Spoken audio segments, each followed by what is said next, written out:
Hear The it. Child and the Ape experiment.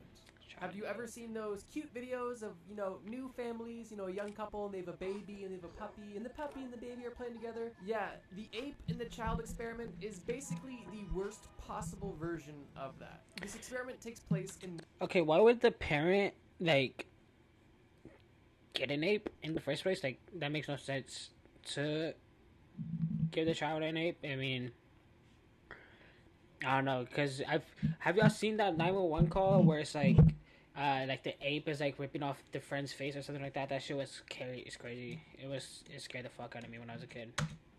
1931. It was conducted by a young couple, Winthrop and Luella Kellogg, and they recently just had a baby boy named Donald. And when Donald turned 10 months old, he had another sibling, not a brother, but a sister.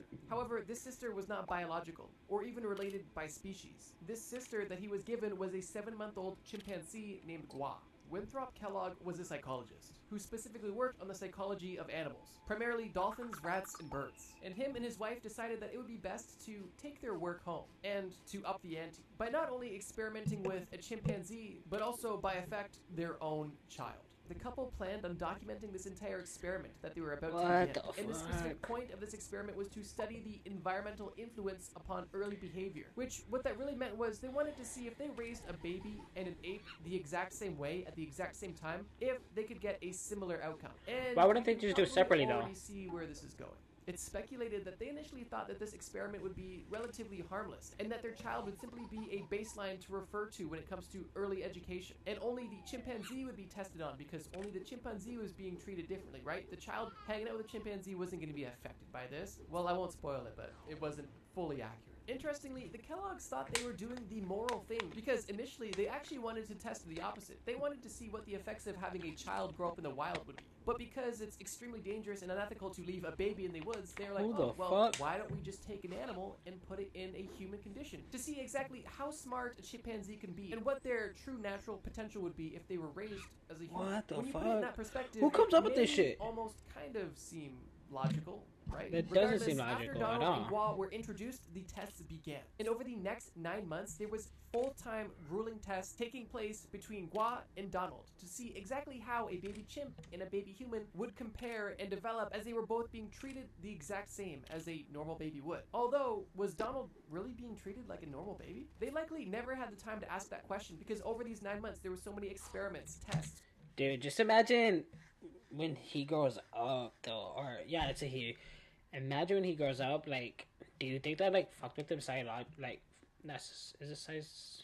Fuck, I can't speak. Like mentally, like I feel like that would fuck me up mentally if I grew up with like a chimpanzee and like my parents are focusing only on the chimpanzee to see how he is. I feel like I would have like attachment issues or like jealousy or like all the experiments would probably just be like overload. I feel like I would like have trouble learning stuff. I don't know, like I don't know. I feel like that would be like psychologically fucked up.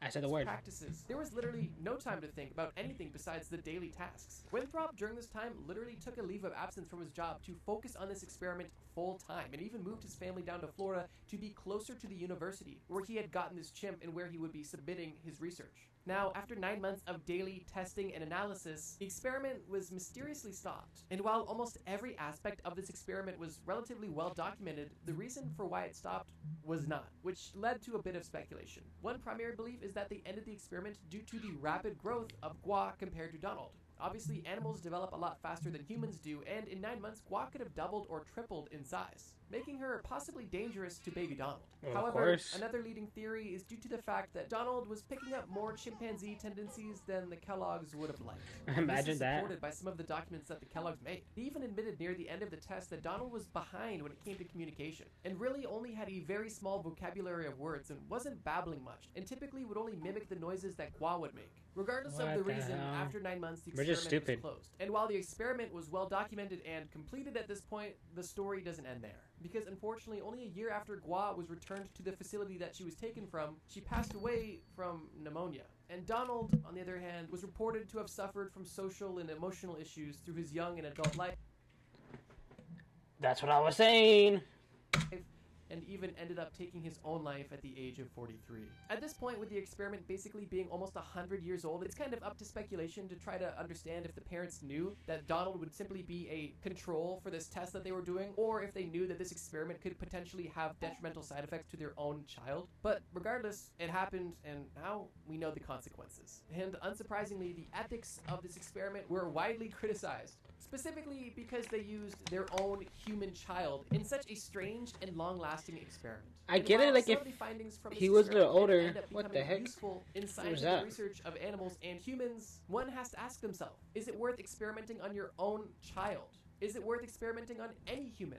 Is it worth experimenting on animals? That's a question I'll leave to you. No, regardless, the child and the ape experiment is rather unfortunate. And if you can believe it, this is the most tame human experiment we're going to discuss in this list. They only get worse from here, and we're only just getting started. Let's move on. Next one. Lock in. In the first experiment, we discussed a child who was not given the proper opportunity to develop like a normal child should. And unfortunately, they became a victim of that. Although in this experiment, we do discuss another child. However, they weren't just not given the opportunity to develop, they were forced to develop negative connections in their brain. Not to get too far ahead of ourselves, but this is literally a Pavlov experiment that took place on children, not dogs. Let me explain.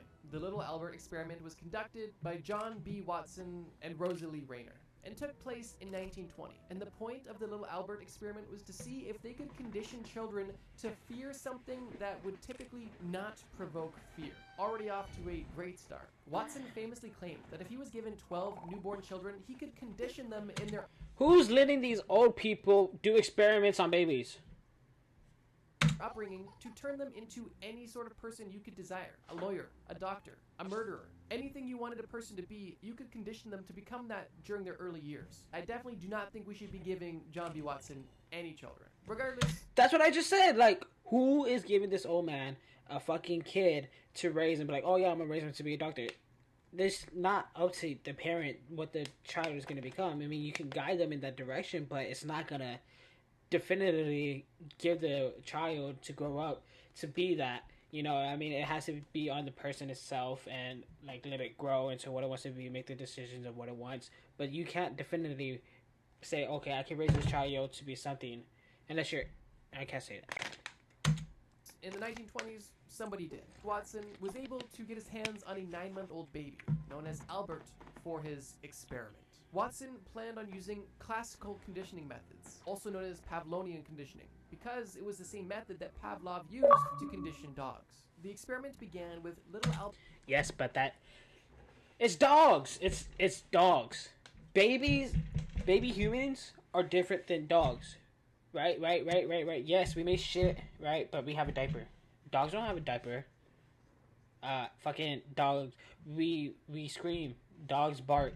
Like, doing something to a baby is not gonna, or do something to a dog, it's not gonna have the same results as a baby. You know, we don't have the mentality to contain that amount of emotions and all that. It's just hard. It's just hard to contain all those emotions. So theoretically, you can't do that. I mean, theoretically, it sounds like it could, because, you know, a dog.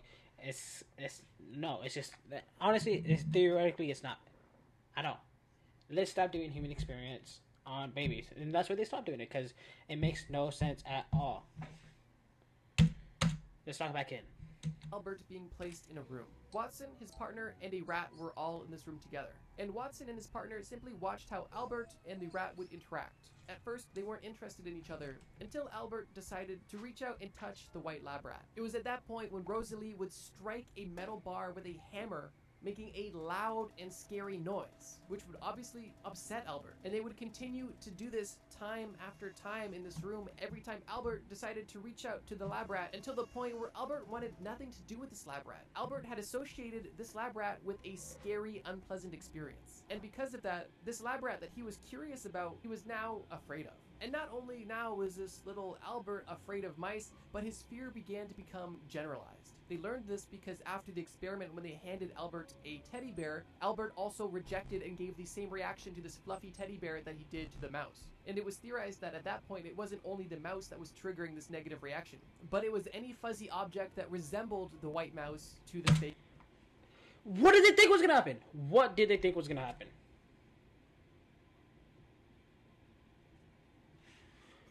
baby. Some examples were a white teddy bear, a white rabbit, a small dog, and even a Santa Claus mask. Fortunately, this specific experiment only had one victim, and that was little Albert. There was no control subjects, and the study basically ended there, and the paper was... And that was little Albert. I'm a grown adult. I'm a grown adult, and I would still be scared of somebody fucking coming up to me with the mask. Like, look how terrified that baby is.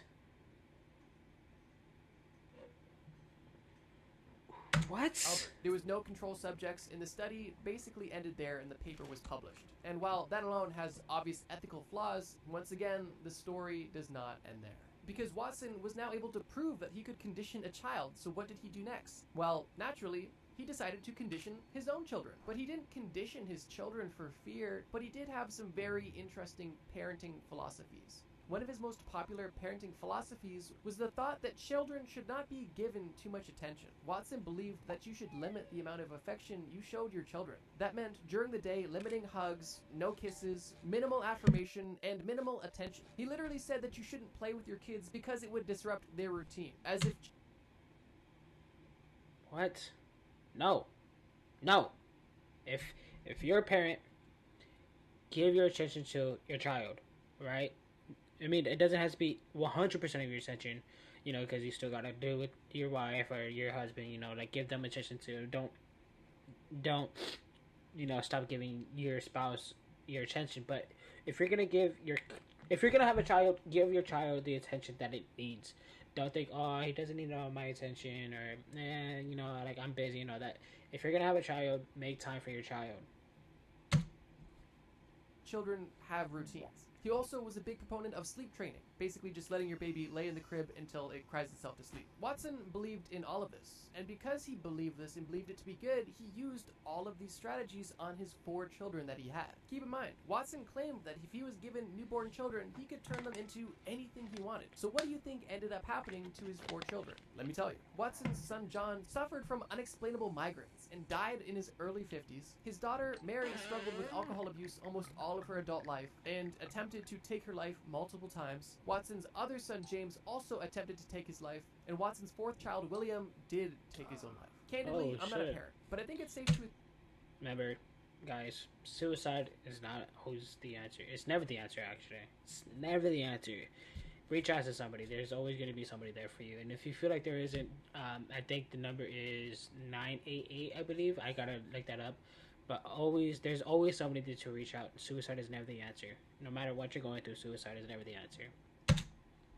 Assume, based off this example and possible common sense, providing your children with a safe, loving environment is likely ideal for them to be raised into happy, healthy people. But what do I know? If you're a parent and you're watching this, let me know your thoughts on this experiment in the comments below. Regardless, the true identity of little Albert was never disclosed. It's unknown whether or not the parents of little Albert knew about the experiment. The long-term effects of this experiment that took place on little Albert are unknown and unfortunately are likely not good based off of the evidence we've seen. And Watson not only unsuccessfully raised his own children, but also influenced an entire generation on how to raise their children, which likely had an interesting impact on society. I think it's important to know that near the end of his life, Watson became rather reclusive and began to denounce a lot of his previous work, stating that he should have not made the books he did or made the claims that he had simply because he didn't have the knowledge yet. And it's even reported that he burned a lot of the physical copies of his experiments that he had in his personal study. You always want to assume the best in people, and maybe Watson just thought that if you gave your children too much affection, they would simply be attention-seeking, unhappy people. And for that reason, if that is truly the case, then it's unfortunate that he made such a detrimental mistake with those that like